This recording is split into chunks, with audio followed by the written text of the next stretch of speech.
Welcome to Ashoka online academy our JLM continuation classes. Last class వరకు మనం Ohm's లా అంటే ఏంటి, ఓమ్స్ లాకి సంబంధించినటువంటి ప్రాబ్లమాటిక్స్ ఎట్లా ఉంటాయి, వాటి సాల్వ్ చేసేటువంటి విధానాన్ని చాలా డీటెయిల్గా చూడడం జరిగింది. అంతేకాకుండా ప్రీవియస్ ఎగ్జామ్స్లో వచ్చినటువంటి క్వశ్చన్స్ కూడా మనం సాల్వ్ చేయడం జరిగింది.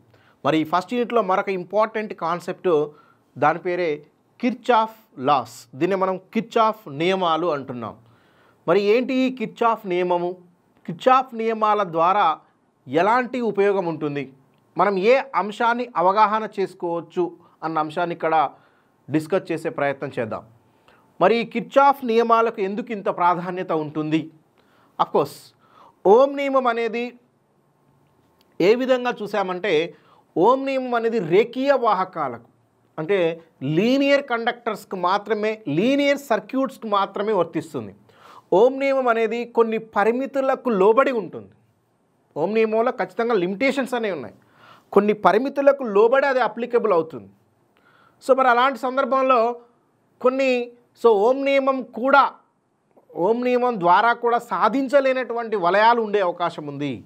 అంటే లీనియర్ అండ్ నాన్ లీనియర్, అంటే ఓమ్ నియమం కేవలం రేఖీయ వాహకాలకే అప్లికబుల్ అవుతుంది. మరి నాన్ లీనియర్ సర్క్యూట్స్ తీసుకున్నప్పుడు, అంటే అరేఖీయమైనటువంటి సర్క్యూట్స్ తీసుకున్నప్పుడు, మరి ఆ నాన్ లీనియర్ సర్క్యూట్స్లో ప్రత్యేకంగా ఎట్లా మనము ఈ బ్యాటరీలు కానీ నిరోధాలను కానీ మనం కనెక్టివిటీ చేసినప్పుడు వాటి ఎట్లా అవగాహన చేసుకోవాలి అనే దానికే ఒక క్లియర్గా మనకు చాలా సులభంగా అర్థవంతంగా అవగాహన చేసుకునే విధంగా కిర్చాఫ్, జర్మన్ సైంటిస్ట్ అయినటువంటి కిర్చాఫ్ 1845లో మనకి కిర్చాఫ్ నియమాలను, కిర్చాఫ్ లాస్ని మనకు ఆ కరెంట్ ఫ్లో, కిర్చాఫ్ ఒక వలయంలో, అది ఏసీ వలయం కావచ్చు, డీసీ వలయం కావచ్చు, అంటే ఏసీ వలయం అయినా పర్లే, డీసీ వలయం అయినా పర్లే, ఆ వలయంలో కరెంటుకు సంబంధించినటువంటి అంశాలను,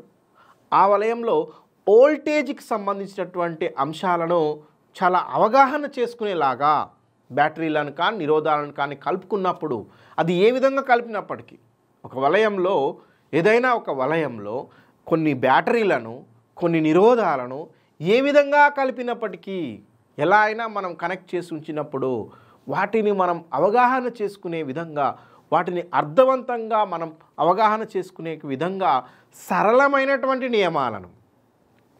సరళమైనటువంటి నియమాలను ప్రతిపాదించాడు కిర్చాఫ్. ఒక జర్మన్ సైంటిస్ట్ అయినటువంటి కిర్చాఫ్ 1845లో మనకి ఈ 1845లో ఈ యొక్క కిర్చాఫ్ అనేటువంటి సైంటిస్ట్, జర్మన్ సైంటిస్ట్ మనకు వీటి గురించి చాలా సులభతరంగా అర్థమయ్యేలాగా మనకి చెప్పాడు. అంటే దీని యొక్క ప్రాథమిక ఉపయోగం ఏంటంటే, ఓమ్ నియమం కూడా సాధించలేనటువంటి వలయాలు, అంటే ఓమ్ నియమం అప్లికేబుల్ కానటువంటి వలయాలు, అలాంటి వలయాల్లో మనం స్టడీ చేయడం కోసం, వాటిని అర్థం చేసుకోవడం కోసం ఇది ఎంతగానో ఉపయోగపడుతున్నాయి ఈ నియమాలు. అంటే కిర్చాఫ్ నియమాల యొక్క ప్రాథమిక ఉపయోగం అదే అన్నట్టు. అట్లా వీటిని మనం వినియోగించుకోవటం జరుగుతూ ఉంటుంది. కిర్చాఫ్ నియమాలను ఏ పాయింట్ ఆఫ్ వ్యూలో మనం చూడాల్సిన అవసరం ఉంది అంటే, లీనియర్ నాన్ లీనియర్ సర్క్యూట్స్లో ప్రధానంగా వీటిని మనం వినియోగించుకునేటువంటి అవకాశం ఉంది. అఫ్కోర్స్ ఓమ్ నియమం పాటించేటువంటి వలయాలకి, ఓమ్ నియమం పాటించినటువంటి వలయాలకి, రెండింటికి కూడా కిర్చాఫ్ నియమాలు అనేవి చాలా సరళవంతమైనటువంటి అప్లికేషన్స్గా వీటిని మనం వినియోగించుకుంటున్నాము. ఇది కిర్చాఫ్ లాస్ అంటే ఒక వలయంలో కొన్ని బ్యాటరీలను కొన్ని నిరోధాలను కలిపినప్పుడు, అది ఎలా అయినా కలిపినప్పుడు వాటిని అవగాహన చేసుకునేటువంటి ఉద్దేశంతో ప్రతిపాదించబడిందే మనకి కిర్చాఫ్ లాస్. ప్రధానంగా కిర్చాఫ్ లాస్ వేటిని డిస్కస్ చేస్తున్నాయి అంటే, వలయంలో ఒక జంక్షన్ వద్ద కరెంట్ ఏ విధంగా ఉంటుంది, ఆ కరెంట్లో మార్పులు ఎలా ఉంటున్నాయి అనేటువంటి అంశాన్ని మనకి ఇది ఎక్స్ప్లెయిన్ చేసింది. అలాగే ఒక వలయంలో ఉన్నటువంటి మొత్తం వలయంలో పొటెన్షియల్ డిఫరెన్స్ ఏ విధంగా మార్పు చెందుతుంది, ఒక లూప్లో కావచ్చు. ఆ లూప్లో మనకి ఏ విధంగా మనకి ఈ యొక్క పొటెన్షియల్ డిఫరెన్స్, వోల్టేజ్ ఎట్లా మార్పు చెందుతుంది అనేటువంటి అంశాలను చాలా క్లియర్గా మనకి ఈ కిర్చాఫ్ లాస్ అనేవి మనకి ఎక్స్ప్లెయిన్ చేస్తున్నాయి. అయితే బేసికల్లీ కిర్చాఫ్ లాస్ అనేవి రెండు రకాలుగా ఉన్నాయి. అందులో ఒకటి కరెంట్ లా. దాన్ని మనం కిర్చాఫ్ నియమాల్లో ప్రధానంగా మొదటి దాన్ని కరెంట్ లా కిర్చాఫ్ కరెంట్ లా అంటాం దాన్ని మనం. సో కేసిఎల్ కిర్చాఫ్ నియమాలు.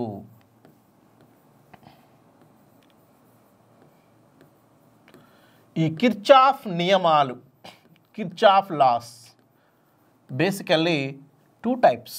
కిర్చాఫ్ నియమాలు అనేవి ఏసీ సర్క్యూట్కు అలాగే డీసీ సర్క్యూట్ రెండింటికి కూడా మనకి ఇవి ఉపయోగపడతాయి.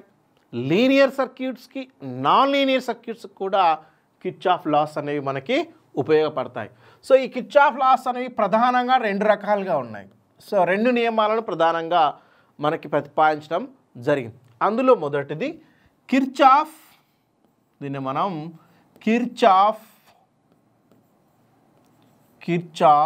కరెంట్ లా, దీన్ని మనం కరెంటు నియమం లేదా కరెంట్ లా, దీన్నే కిర్చాఫ్ కరెంట్ లా లేదా కిర్చాఫ్ కరెంటు నియమం. సో కిర్చాఫ్ కరెంట్ లా, దీన్నే మనం కిర్చాఫ్ కరెంటు నియమం అంటాం. దీనికి ఇంకో పేరు కిర్చాఫ్ జంక్షన్ లా, దీన్ని మనం జంక్షన్ నియమం అంటాం. దీనికి చాలా పేర్లు ఉన్నాయి ఇక్కడ. కిర్చాఫ్ కరెంట్ లా అని, కిర్చాఫ్ జంక్షన్ లా అని. సో దీన్ని మనం కిర్చాఫ్, దీనికి మరొక పేరు కిర్చాఫ్ సంధి నియమం,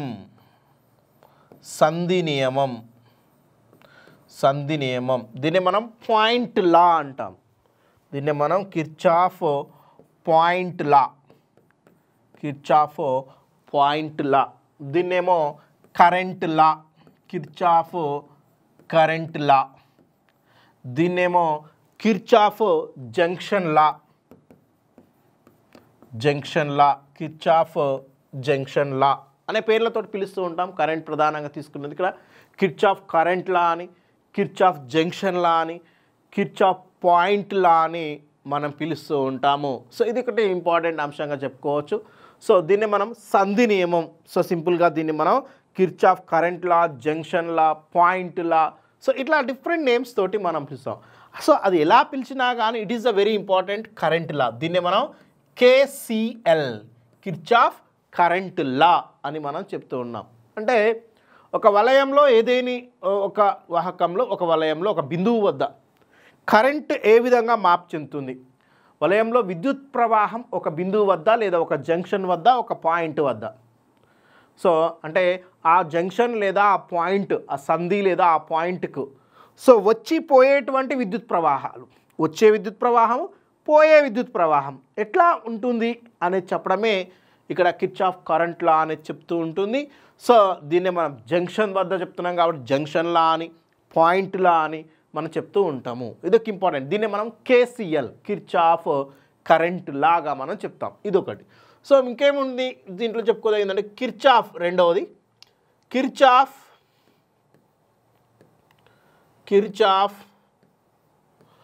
వోల్టేజ్ లా, కేవిఎల్, దీన్ని మనం కేవిఎల్.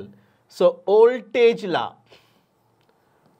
కిర్చాఫ్ వోల్టేజ్ నియమం, దీన్ని మనం కిర్చాఫ్ వోల్టేజ్ లా అంటాం. దీన్ని మనం కిర్చాఫ్ లూప్ లా అని కూడా పిలుస్తాం. సో లూప్ లా, సో కిర్చాఫ్ వోల్టేజ్ నియమాన్ని కిర్చాఫ్ లూప్ లా అని కూడా మనం పిలవడం జరుగుతుంది. ఇట్లా అంటే పొటెన్షియల్ డిఫరెన్స్ ఒక వలయంలో, ఒక లూప్లో సో ఆ వోల్టేజీ మార్పులు, సో ఆ వోల్టేజ్ ఏ విధంగా మార్పు చెందుతూ ఉంటుంది, ఫలిత వోల్టేజీ ఎలా ఉంటుంది అనే అంశాన్ని ఎక్స్ప్లెయిన్ చేస్తుంది కిర్చాఫ్ వోల్ట్ లా. అంటే ఇవి 2 నియమాలు మనకు కిర్చాఫ్ అనేది చాలా క్లియర్గా సో ఎక్స్ప్లెయిన్ చేయడం జరిగింది. అంటే ఒక వలయంలో కొన్ని నిరోధాలను, కొన్ని బ్యాటరీలను కలిపినప్పుడు వాటిలలో ఆ వలయంలో కరెంట్ ఏ విధంగా ఉంటుంది, ఎలా మార్పు చెందుతుంది, వోల్టేజ్ ఎలా, ఒక లూప్లో ఒక వోల్టేజ్ ఎలా మార్పు చెందుతుంది అనేటువంటి potential difference, voltage means potential difference ఎట్లా మార్పు చెందుతుంది అనేది కిర్చాఫ్ నియమాలు అనేవి మనకి చాలా క్లియర్గా ఎక్స్ప్లెయిన్ చేయటం జరుగుతుంది.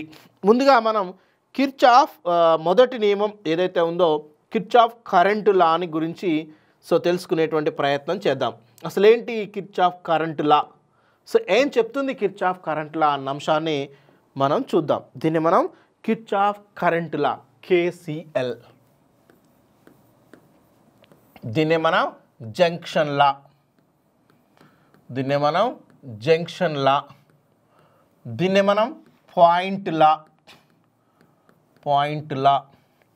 సో ఇలా డిఫరెంట్ నేమ్స్ తోటి మనం కిర్చాఫ్ కరెంట్ లా అని, కిర్చాఫ్ జంక్షన్ లా అని, పాయింట్ లా అని చెప్తాం. మరి ఏం చెప్తుంది కిర్చాఫ్ నియమం అంటే, ఒక వలయంలో విద్యుత్ ప్రవాహం విభజించబడే జంక్షన్ వద్ద లేదా పాయింట్ వద్ద, అంటే ఒక బిందువు వద్ద, ఒక వలయంలో విద్యుత్ ప్రవాహం విభజించబడేటువంటిది. సో ఈ వలయం మొత్తంలో ఒక బిందువు వద్ద విద్యుత్ ప్రవాహం విభజించబడుతుంది. అఫ్కోర్స్ విద్యుత్ ప్రవాహానికి అనేక మార్గాలు ఉన్నప్పుడు ఖచ్చితంగా విద్యుత్ ప్రవాహం అనేది విభజించబడుతుంది. కానీ విద్యుత్ ప్రవాహానికి ఒకే మార్గం ఉంటే విద్యుత్ ప్రవాహం విభజించబడదు. మనకు తెలుసు, శ్రేణి సమాంతర సంధానం చూసినాం. శ్రేణి సంధానంలో విద్యుత్ ప్రవాహం అనేది ఖచ్చితంగా విభజించబడదు. ఎందుకంటే విద్యుత్ ప్రవాహ మార్గానికి ఒకటే మార్గం ఉంది. కాబట్టి ఒకే మార్గంలో ఉన్నప్పుడు విద్యుత్ ప్రవాహం విభజించబడుతుందా అంటే అవకాశం లేదు. ఎందుకంటే ఇక్కడ ఎక్కడ జంక్షన్ ఉండదు, ఎక్కడ మనకు పాయింట్ అనేది ఉండదు. కాబట్టి ఖచ్చితంగా ఇది వన్ వే ఉంటుంది, వెళ్ళిపోతూనే ఉంటుంది. ఇది సాధారణంగా శ్రేణి సంధానం. అదే ఒకవేళ నువ్వు సమాంతర సంధానం తీసుకున్నట్లయితే, సమాంతర సంధానంలో విద్యుత్ ప్రవాహానికి అనేక మార్గాలు ఉంటాయి. ఇది పాయింట్, ఇది జంక్షన్. ఇక్కడ దాకా విద్యుత్ ప్రవాహం ఐ అనేది వచ్చింది. ఇలా వస్తున్నటువంటి విద్యుత్ ప్రవాహం అయ్యేది ఈ పాయింట్ దగ్గరికి రాగానే, ఈ పాయింట్ నుంచి, ఈ పాయింట్ జంక్షన్ అంటాం, ఈ జంక్షన్ వద్ద నుంచి మనకు అనేక మార్గాలు ఉంటాయి. మనం రోడ్డు మీద కూడా చూడొచ్చు. రోడ్డు మీద ఒక జంక్షన్ ఉంటుంది. జంక్షన్ దగ్గర 4 వైపులను 3 వైపులను మనం ఒకవేళ వచ్చినప్పుడు సో ఒక 3-4 వైపుల పోవడానికి దారులు ఉంటాయి. దాన్ని మనం జంక్షన్ అంటున్నాం, దాన్ని మనం పాయింట్ అంటున్నాం ఇక్కడ. అందుకనే విద్యుత్ ప్రవహిస్తున్నటువంటి ఒక వలయంలో ఏదైనా ఒక బిందువు, ఈ పాయింట్ వద్ద విద్యుత్ ప్రవాహం విభజించబడుతుంది. ఖచ్చితంగా అనేక మార్గాలు విద్యుత్ ప్రవాహానికి అవకాశం ఉన్నప్పుడు ఖచ్చితంగా అక్కడ విద్యుత్ ప్రవాహం అనేది విభజించబడుతుంది. That's very important. సో అంటే ఒక వలయంలో విద్యుత్ ప్రవాహం విభజించబడేటువంటి బిందువు వద్ద, అంటే విభజించబడే జంక్షన్ వద్ద, ఇక్కడ ఈ పాయింట్ గురించి చెప్తుంది. సో అందుకే దీన్ని మనం జంక్షన్ లా అంటాం, అందుకే దీన్ని మనం పాయింట్ లా అంటాము. సో ఇది కరెంట్ యొక్క విభజన గురించి చెప్తుంది. కరెంట్ డివైడర్, కరెంట్ డివిజన్ గురించి ఇక్కడ చెప్తుంది. అంటే కరెంట్ ఏ విధంగా విభజించబడుతుంది, ఆ బిందువు వద్ద కరెంట్ విభజించబడ్డప్పుడు ఏముంటుంది, అసలు ఆ పాయింట్ దగ్గర ఏం జరుగుతుంది అనేది మనకు కిర్చాఫ్ లా అనేది మనకు చెప్తుంది. అయితే ఏం చెప్తుందంటే, ఒక వలయంలో విద్యుత్ ప్రవాహం విభజించబడే జంక్షన్ వద్ద ఏం జరుగుతుందంట, ఈ జంక్షన్ లోపలికి వచ్చేటువంటి విద్యుత్ ప్రవాహాలు, సో ఈ జంక్షన్ లోపలికి, ఈ జంక్షన్ దగ్గరికి అనేక కనెక్టివిటీస్ ఉండొచ్చు, ఒకే కనెక్టివిటీ కాదు, ఎక్కువ కనెక్టివిటీస్ ఉండొచ్చు.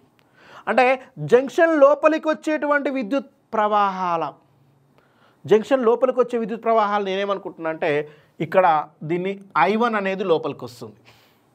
నెక్స్ట్ ఇటు నుంచి ఇలా క్లియర్గా అర్థమవుతుంది. ఇదొక మార్గం, ఇదొక మార్గం, ఇదొక మార్గం. మనకి ఇక్కడ విద్యుత్ ప్రవాహం ఈ జంక్షన్ దగ్గర రావడానికి ఒక రోడ్డు ఉందంటే ఒక జంక్షన్ ఉంది. ఈ వేలో ఒక వెహికల్ వస్తుంది, ఈ వేలో ఒక వెహికల్ వస్తుంది. కొన్ని వెహికల్స్ ఈ జంక్షన్ నుంచి బయటకు వెళ్ళిపోతాయి.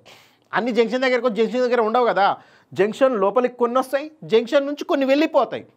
అందుకనే విద్యుత్ ప్రవాహం ఉన్నటువంటి ఒక వలయంలో, సో విద్యుత్ ప్రవాహం విభజించబడే బిందువు వద్ద లేదా విభజించబడే జంక్షన్ వద్ద, ఆ జంక్షన్ లోపలికి వచ్చే విద్యుత్ ప్రవాహాలు, ఈ జంక్షన్ లోపలికి వచ్చేటువంటి వాహకాలు, ఫర్ ఎగ్జాంపుల్ ఇది I1 జంక్షన్ లోపలికి వస్తుంది, I2 ఇది కూడా జంక్షన్ లోపలికే వస్తుంది. అంటే ఖచ్చితంగా సింపుల్గా మనకు అర్థమయ్యే విధానం, ఒక కూడలి ఉంది, ఒక జంక్షన్ ఉంది, అక్కడికి కొన్ని వెహికల్స్ వస్తాయి, అక్కడి నుంచి కొన్ని వెహికల్స్ వెళ్ళిపోతాయి. అఫ్కోర్స్ కొన్ని లోపలికి ఆ జంక్షన్ దగ్గరికి వస్తుంటాయి, కొన్ని ఆ జంక్షన్ నుంచి బయటికి వెళ్ళిపోతుంటాయి. సో మరి అది చెప్తున్నాను. సో ఈ జంక్షన్ దగ్గరికి, ఈ వలయంలో ఈ విద్యుత్ ప్రవాహం ఎక్కడ విభజించబడుతుంది, జంక్షన్ దగ్గర విభజించబడుతుంది విద్యుత్ ప్రవాహం. కాబట్టి ఈ జంక్షన్ లోపలికి వచ్చే విద్యుత్ ప్రవాహాలు, దాన్ని మనం ఇన్పుట్ కరెంట్ అనొచ్చు, లోపలికి వచ్చేటువంటి విద్యుత్ ప్రవాహాలు. సో లోపలికి వచ్చేటువంటి విద్యుత్ ప్రవాహాల మొత్తము ఆ జంక్షన్ నుంచి బయటికి వెళ్ళిపోయే విద్యుత్ ప్రవాహాల మొత్తానికి సమానము. That's very very important. ఇక్కడ జంక్షన్లా ఏం చెప్తుంది అని అంటే, జంక్షన్ లోపలికి ఎంతైతే విద్యుత్ ప్రవాహం వస్తుందో, జంక్షన్ నుంచి బయటికి కూడా అంతే విద్యుత్ ప్రవాహం బయటికి వెళ్ళిపోతుంది. That is very very important. ఈ నియమం చెప్తున్నటువంటి అంశం ఏంటి? సో ఈ పాయింట్లో ఏం చెప్తుంది మనకి అని అంటే, సో విద్యుత్ ప్రవాహం విభజించబడేటువంటి జంక్షన్ వద్ద ఆ జంక్షన్ లోపలికి వచ్చేటువంటి విద్యుత్ ప్రవాహాల మొత్తం అదే జంక్షన్ నుంచి బయటికి వెళ్ళిపోయే విద్యుత్ ప్రవాహాల మొత్తానికి సమానము, లేదా వాటి మొత్తాల బీజీయ మొత్తము శూన్యము.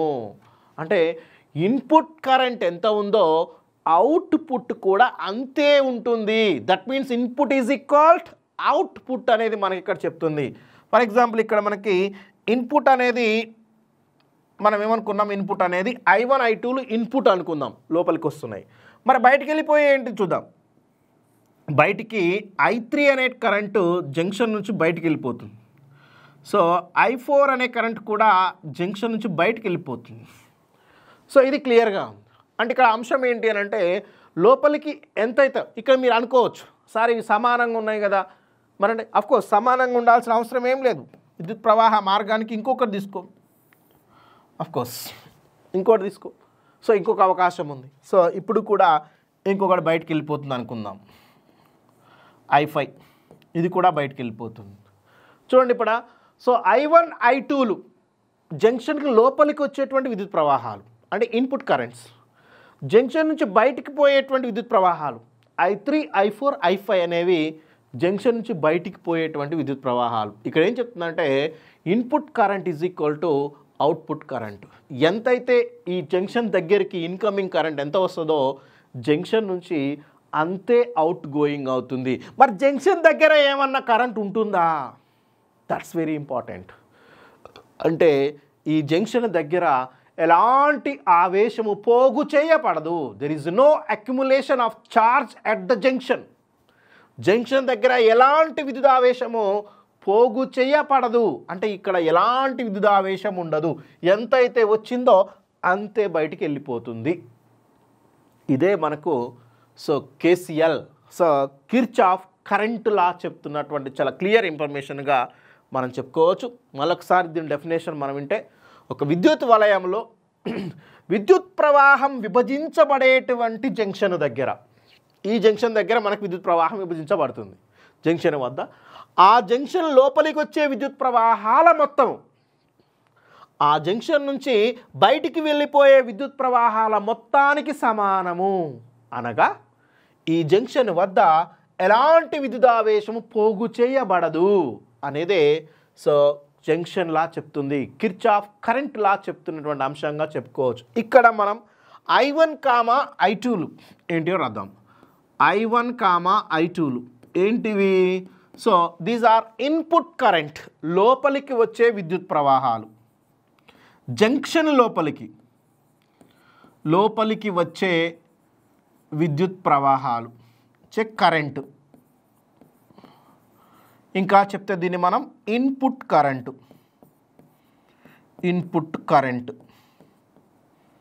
క్లియర్గా ఇన్పుట్ కరెంట్ అంటే I1, I2లు ఏంటి అంటే ఇన్పుట్ కరెంట్. ఎప్పుడైనా గుర్తుపెట్టుకోండి, ఇన్పుట్ కరెంట్ని ఎప్పుడు కూడా ప్లస్చే చూపించాలి.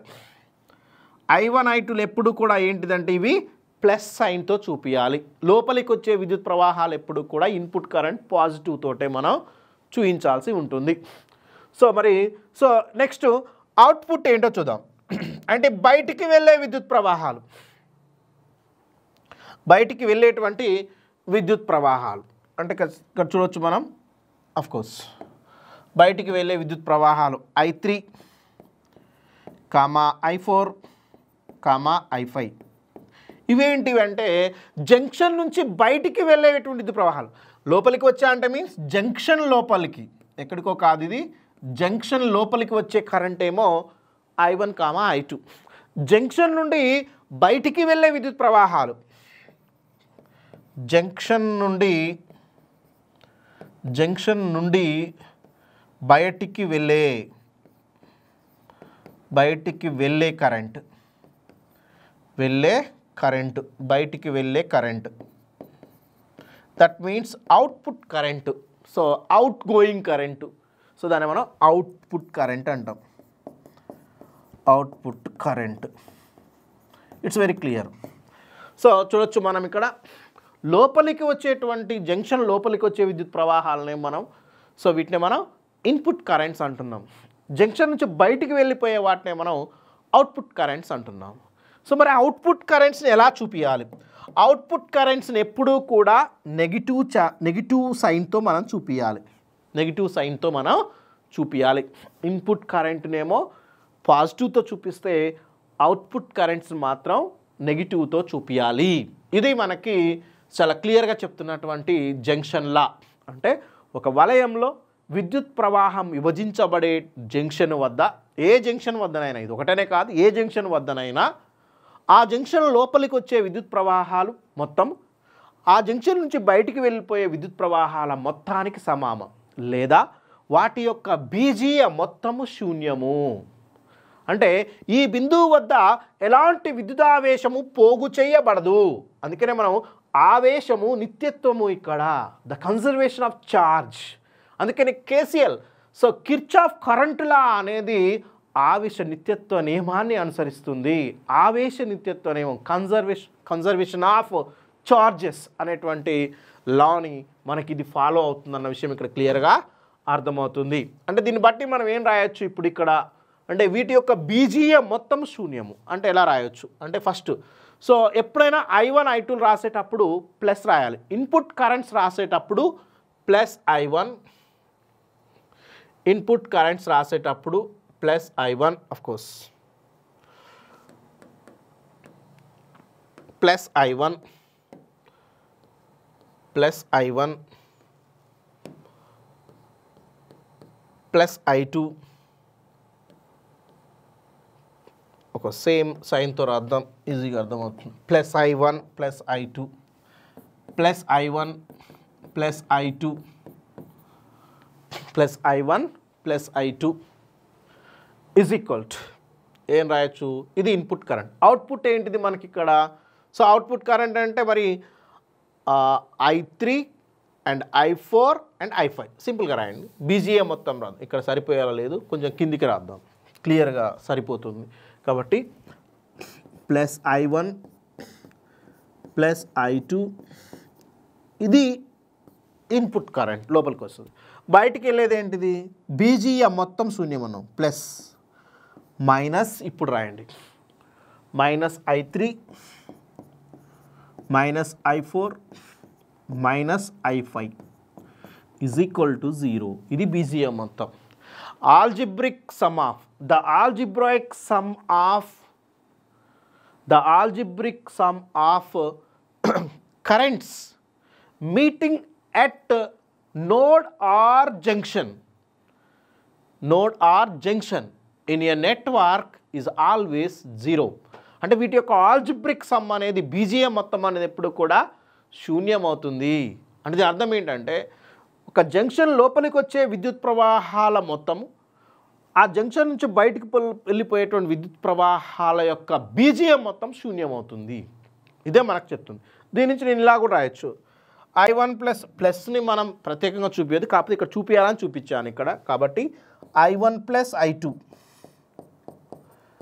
ఆఫ్, వీటన్నిటిలో నుంచి నేను మైనస్ బయటికి కామన్ తీస్తాను. ఏమైతే చూడండి, minus of I3 plus I4 plus I5 is equal to 0. దీని నుంచి ఇంకొంచెం డెప్త్గా రాస్తే ఈ మైనస్ని అవతలు తీసుకోబోతున్నాం. అంటే దాని అర్థం I1 plus I2 is equal to I3 plus I4 plus I5. ఇదే మనకి input current is equal to the output current. ఇదే మనం రాయడం జరిగింది. Input current is equal to the output current. అంటే ఇక్కడ మనకు క్లియర్గా అర్థమవుతుంది. ఫైనల్గా మనం ఏం రాస్తాం ఇక్కడ? I1 plus I2 is equal to I3 plus I4 plus I5. అంటే ఏం చెప్తున్నాం ఇక్కడ అంటే input current is equal to ఏమొచ్చింది మనకి ఇక్కడ? Output current. Input current is equal to output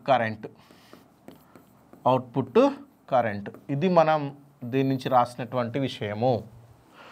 ఇంకా రాయాలి అంటే the summation of I is equal to 0. దీన్నే మనం the summation of I is equal to the 0. దీన్నే మనం జంక్షన్ లా అంటున్నాం. అంటే జంక్షన్ లా ద్వారా మనం ఏం తెలుసుకుంటున్నామంటే ఒక జంక్షన్, ఒక విద్యుత్ ప్రవాహం విభజించబడేటువంటి జంక్షన్ వద్ద ఆ జంక్షన్ లోపలికి వచ్చేటువంటి విద్యుత్ ప్రవాహాల మొత్తం ఆ జంక్షన్ నుంచి బయటికి వెళ్ళిపోయేటువంటి విద్యుత్ ప్రవాహాల మొత్తానికి సమానం. అంటే ఇక్కడ input current is equal to the output కరెంట్గా మనం చెప్తాం. ఇన్పుట్ కరెంట్ ఎప్పుడు కూడా పాజిటివ్ సైన్స్తో చూపిస్తాం, అవుట్పుట్ కరెంట్ ఎప్పుడు కూడా మైనస్ సైన్స్తో మనం చూపించడం జరుగుతుంది. దీని నుంచి మనం తెలుసుకోవాల్సింది లోపలికి వచ్చే అన్నిటి మొత్తం బయటికి వెళ్ళే వాటి మొత్తానికి సమానం. సో అంటే దీన్నే మనం the algebraic some of the so input current, algebraic some of the input currents and output currents is equal to the always is the 0 at the junction. ఆ జంక్షన్ వద్ద ఎప్పుడు కూడా అది 0 అవుతుంది. ఇదినే మనం ఏమంటున్నామంటే కిర్చాఫ్ కరెంటు లా. ఇదే మనకి Kirchhoff current లాగా చెప్పవచ్చు. అయితే ఈ కిర్చాఫ్ కరెంట్ లా అనేది ఎలాంటి వాటికి వర్తిస్తుంది అంటే మనం ఫస్ట్ చెప్పినాను, కిర్చాఫ్ కరెంట్ లాలో ఎక్కడ కూడా ఈ జంక్షన్ వద్ద ఏ విధంగా కూడా ఆవేశం పోగు చేయబడలేదు. ఎంతైతే విద్యుత్ ప్రవాహం జంక్షన్కి వచ్చిందో అంతే విద్యుత్ ప్రవాహం బయటికి వెళ్ళిపోయింది. కాబట్టి ఇది the conservation of the charges, ఆవేశ నిత్యత్వ నియమము. కేసీఎల్ దేన్ని ఫాలో అవుతుందంటే ఆవేశ నిత్యత్వ నియమము. ఆవేశ నిత్యత్వ నియమం దీన్ని ఇది అనుసరిస్తుంది. కేసీఎల్ ఏ నియమాన్ని అనుసరిస్తుందంటే ఆవేశ నిత్యత్వ నియమాన్ని మనకి కేసీఎల్ అనేది, కేసీఎల్ మీన్స్ కిర్చాఫ్ కరెంట్ లా అనేది మనకి అనుసరిస్తుంది అనేది ఇక్కడ చాలా క్లియర్ ఇన్ఫర్మేషన్గా కిర్చాఫ్ లాగా దీన్ని మనం చెప్పుకోవచ్చు. ఈ కిర్చాఫ్ లాస్ అనేవి ఏసీ అండ్ డిసి రెండింటికి వర్తిస్తుంది. కిర్చాఫ్ లాస్ అనేవి ఏసీ సర్క్యూట్స్కు యాజ్ వెల్ యాజ్ డిసి సర్క్యూట్స్కు రెండింటికి కూడా ఈ లా అనేది మనకి వర్తిస్తూ ఉంటుందన్న విషయాన్ని మనం గుర్తుపెట్టుకోవాలి. ఇంతకుముందే చెప్పిన రేఖీయ వాహకాలు, అరేఖీయ వాహకాలు, లీనియర్ అండ్ నాన్ లీనియర్, అంటే ఓం నియమాన్ని పాటించే వాటికి, ఓం నియమం పాటించని వాటికి కూడా ఇది వర్తిస్తుంది. అంటే linear as well as non linear రెండింటికి కూడా ఈ నియమం అనేది మనకి వర్తిస్తూ ఉంటుంది అన్న విషయం. ఇంకొకటి లంప్డ్ నెట్వర్క్స్. దీన్ని మనం lumped networks, what is mean lumped networks అని అంటే ఏం లేదు, రెసిస్టర్, ఇండక్టెంట్ అండ్ ఆల్సో మనకున్న వాటిలో బ్యాటరీస్ కావచ్చు, ఇండక్టెన్స్ కావచ్చు, కెపాసిటర్స్ కావచ్చు. కెపాసిటర్స్, ఇండక్టెన్స్ అండ్ రెసిస్టర్స్ ఇట్లాంటి వాటిని మనం కనెక్ట్ చేసి ఎక్కువ మొత్తంలో వీటిని ఉన్న విషయం ఏంటంటే ఎక్కువ మొత్తంలో కనెక్ట్ చేసి వీటిని ఫిజికల్గా వేరు చేయగలగాలి.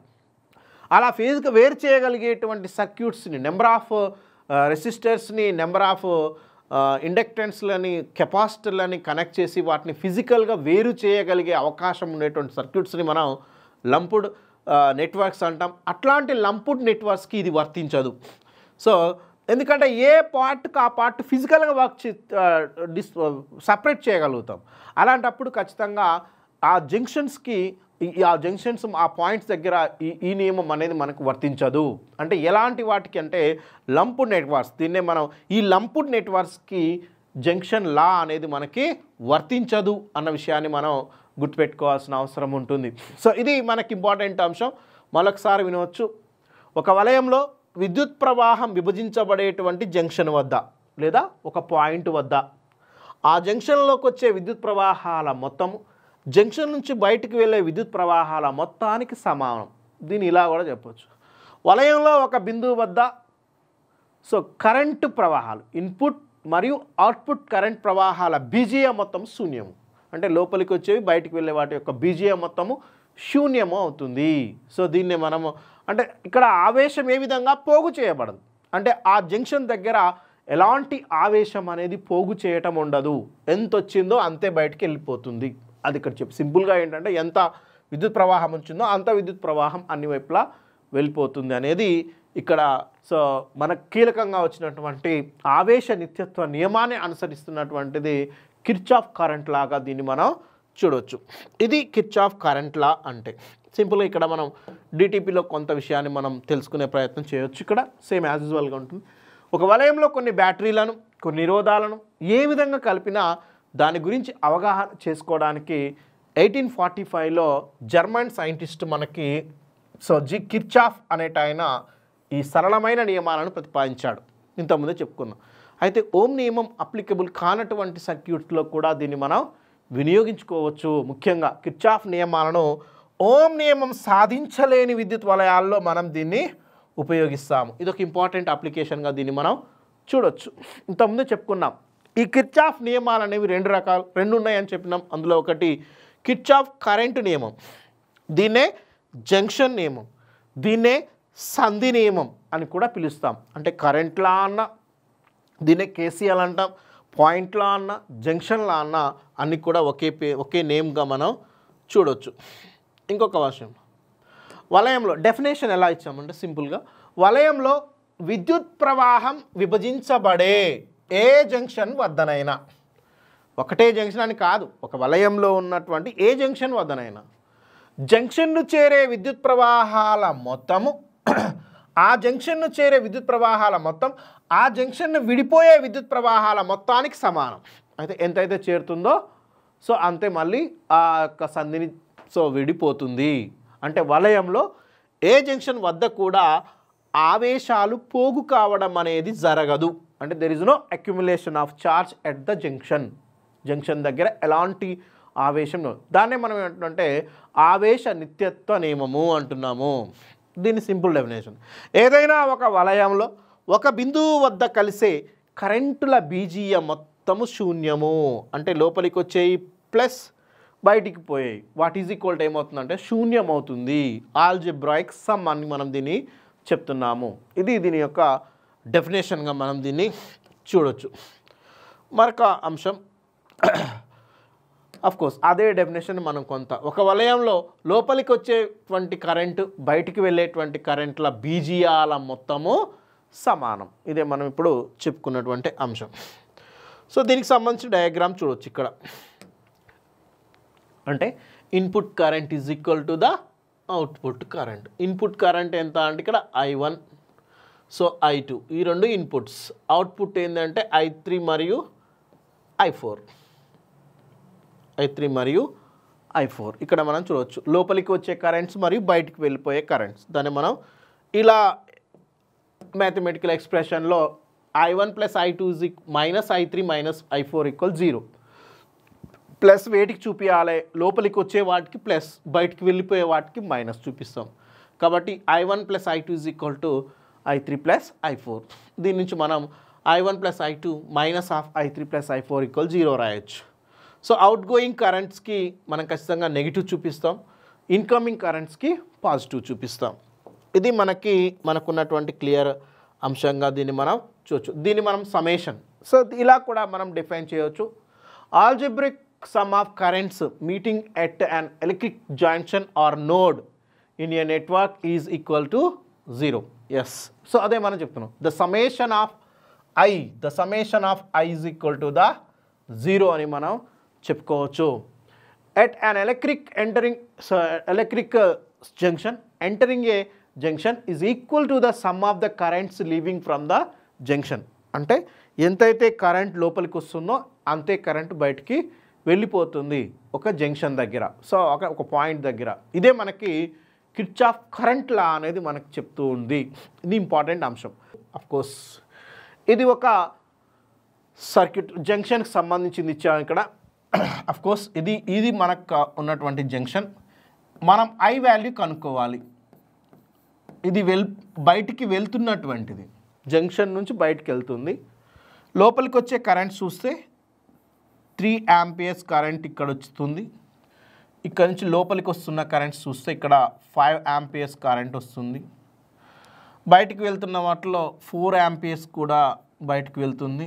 లోపలికి వస్తున్న వాటిలో 2 amperes మనకి బయటకు వస్తుంది. మనం ఇంతకుముందే చెప్పినాం, లోపలికి వస్తున్నటువంటి కరెంట్స్ ఈజ్ ఈక్వల్ టు బయటికి వెళ్తున్నటువంటి కరెంట్స్. ఏదేది మనకి చూడగానే ఆన్సర్ చేయొచ్చు, నోటితోటే దీనికి ఆన్సర్ చేయడానికి అవకాశం ఉంది. కోర్స్ దీనికి ఏదో పెద్ద ప్రాబ్లం పెట్టి లెక్క చేసేయాల్సిన అవసరం లేదు, డైరెక్ట్ చూడగానే మనకు అర్థమవుతుంది. ఆ ఆరో మార్క్స్ని బట్టి మనకు విద్యుత్ లోపలికి వస్తుందా వెలుపలికి వెళ్తుందా అని ఆరోని చూసి చెప్పొచ్చు. ఫర్ ఎగ్జాంపుల్ సో మనకు ఐ వాల్యూ ఇది వెలుపలికి వెళ్తుంది, వెలుపలికి వెళ్ళే ఏంటి అని అంటే సో గుర్తుపెట్టుకోవాలి, లోపలికి వచ్చే వాటికేమో పాజిటివ్ ఉంటుంది ప్లస్ గుర్తు వాడాలి, బయటికి వెళ్ళే వాటికేమో మైనస్ గుర్తు వాడాలి అదన్నట్టు. అంటే ఒకవేళ మొత్తం ఇక్కడ ఎన్ని ఉన్నాయి, ఐ ఉంది. సో ఫస్ట్ లోపలికి వచ్చే రాద్దాం. లోపలికి వచ్చే ఏమో ఉన్నాయి 5 ఆంపియర్స్ అంటే +5. So ఇంకేమొస్తుంది 3 amperes +3. ఇంకేమొస్తుంది లోపలికి +2. చూడొచ్చు మనకి ఏమేమి లోపలికి వస్తున్నాయో. సో లోపలికి వచ్చేటువంటిది 5 ఆంపియర్ల కరెంట్ లోపలికి వస్తుంది, 2 ఆంపియర్స్ కరెంట్ లోపలికి వస్తుంది, 3 ఆంపియర్స్ కరెంట్ లోపలికి వస్తుంది. మరి వెలుపలికి వెళ్ళే ఏమున్నాయి, 4 ఆంపియర్స్ బయటికి వెళ్ళిపోతుంది కాబట్టి -4. ఐ కూడా బయటికి వెళ్ళిపోతుంది కాబట్టి -I = ఏమవుతుంది 0. లోపలికి వచ్చేటువంటి విద్యుత్ ప్రవాహాల మొత్తం, సో లోపలికి వచ్చే విద్యుత్ ప్రవాహాలు మరియు వెలుపలికి వెళ్ళేటువంటి విద్యుత్ ప్రవాహాల బీజీయ మొత్తము శూన్యము కాబట్టి అదే రాస్తున్నాను. సో లోపలికి వచ్చే వాటికేమో ప్లస్తో తీసుకున్నాను, వెలుపలికి వెళ్ళే వాటినేమో మైనస్తో తీసుకున్నాను. దీని నుంచి మనకు కావాల్సిన ఆన్సర్ వస్తుంది కదా. 5 + 3 8, 8 + 2 10, 10 - 4, 10 - 4 అంటే 6, 6 - I = 0 అంటే I అడిపోతుంది అంటే I = 6 ఆంపియర్స్. మనకు కావాల్సిన ఆన్సర్ ఏంటంటే 6 ఆంపియర్స్. నోటితో చేయొచ్చు, దీనికి పెన్ వాడాల్సిన అవసరం లేదు. సింపుల్గానే సర్క్యూట్ మనకి ఇచ్చినటువంటి జంక్షన్ను చూడగానే వెంటనే మనం ఆన్సర్ చేసేయచ్చు. ఫస్ట్ ఏం లేదు, ఇక్కడ లోపలికి వచ్చే వాటన్నిటికీ పాజిటివ్ తీసుకోవాలి, వెలుపలికి వెళ్ళే వాటన్నిటికీ నెగిటివ్ తీసుకోవాలి. సో వాట్ = 0 రాస్తే మనకు కావాల్సిన ఆన్సర్ అనేది వచ్చేస్తుంది. ఇది ఒక టైప్ ఆఫ్ ప్రాబ్లం. సో ఇలాంటిదే మరొక ఇంపార్టెంట్ మోడల్ ప్రాబ్లమ్ని మనం చూసే ప్రయత్నం చేద్దాం. ఇక్కడ కూడా చూడండి సేమ్ అలాంటిదే సర్క్యూట్ ఇచ్చాడు, ఇక్కడ ఎక్స్ అని ఇచ్చాడు, మనకేమి ఇవ్వలేదు, ఈ ఎక్స్ని కనుక్కోమంటున్నాడు. ఇది బయటికి వెళ్తుంది ఎక్స్ అనేది. లోపలికి 10 ఆంపియర్స్ లోపలికి వస్తుంది, 5 ఆంపియర్స్ లోపలికి వస్తుంది సంధి దగ్గరికి. నెక్స్ట్ మరొక 10 ఆంపియర్స్ బయటికి వెళ్తుంది, మరొక 5 ఆంపియర్స్ లోపలికి వస్తుంది. సింపుల్. నువ్వేం చేయాలి ఇప్పుడు, ఫస్ట్ లోపలికి వచ్చే వాటిని పాజిటివ్తో తీసుకో, పాజిటివ్ ఫస్ట్ ఉంటే బెటర్. సో కాబట్టి చూడండి లోపలికి వస్తున్న వాటిల్లో నేను ఇట్టి స్టార్ట్ చేస్తున్నాను. 10 ఆంపియర్స్ ప్లస్ 10 లోపలికి వస్తుంది, 5 ఆంపియర్స్ ప్లస్ ఇంకేమొస్తుంది లోపలికి ఇంకొక 5 ఆంపియర్స్ అంటే 3 అనేవి. సో మొత్తం మనకు 5 ఉన్నాయి, 5లో 3 అనేవి లోపలికి వస్తున్నాయి. ఏంటిది అది 5 ఆంపియర్స్, 10 ఆంపియర్స్, 5 ఆంపియర్స్. రిమైనింగ్ 2 బయటికి వెళ్ళిపోతున్నాయి. సో ఇందులో ఒక 10 ఆంపియర్స్ బయటికి పోతుంది కాబట్టి -10. ఎక్స్ కూడా బయటికి వెళ్ళిపోతుంది కాబట్టి -x = 0. బీజీఎం మొత్తం శూన్యం కాబట్టి దీన్ని బట్టి మనం ఆన్సర్ చేయొచ్చు సింపుల్గా. 10 + 10 అఫ్కోర్స్ -10 + 10 క్యాన్సిల్ అనుకో, సరే 5 + 5 అంటే 10 అవుతుంది. అంటే 10 - x = 0. నీకు x = ఏమవుతుంది 10 అవుతుంది. That is the 10 amperes. మనకు కావాల్సిన ఆన్సర్ ఎంత అంటే సారీ ఇక్కడ 10 ఆంపియర్స్, 10 ఆంపియర్స్. ఇవంతా కూడా ఆంపియర్స్ కరెంట్ కదా. So 10 amperes. ఇది మోడల్ ఆఫ్ కిర్చాఫ్ లా. అంటే కిర్చాఫ్ కరెంట్ లా మీద మనకు ప్రాబ్లమాటిక్స్ అడిగితే ఈ మోడల్ వస్తుంది ఖచ్చితంగా. సో ఈ మోడల్లోనే మనకు అడిగేటువంటి అవకాశం ఉంటుంది కాబట్టి అఫ్కోర్స్ ఇక్కడ ఎక్స్ ఇస్తాడు లేదా ఐ ఇస్తాడు, ఇంకొంచెం సో దీన్నే మారుస్తూ మనకు కావాల్సినవి ఒకటే గుర్తుపెట్టుకోవాలి.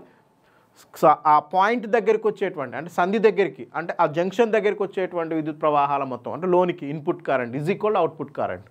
సో అలా రాస్తున్నప్పుడు నువ్వేం చేయాలంటే లోపలికి వస్తున్న వాటికి పాజిటివ్ రాయాలి, బయటికి వెళ్ళిపోతున్న వాటికి నెగిటివ్ రాయాలి. అలా వాటి మొత్తం 0 అవుతుంది. సో ఇట్లా మనం ఈ ప్రాబ్లమ్స్ చూద్దాం. ఇది కిర్చాఫ్ సంబంధించినటువంటి కరెంట్ లాకి సంబంధించిన సమాచారం. కిర్చాఫ్ రెండవ లా ఏదైతే వోల్టేజ్ లా ఉందో అది మనం నెక్స్ట్ కంటిన్యూషన్లో చూద్దాం.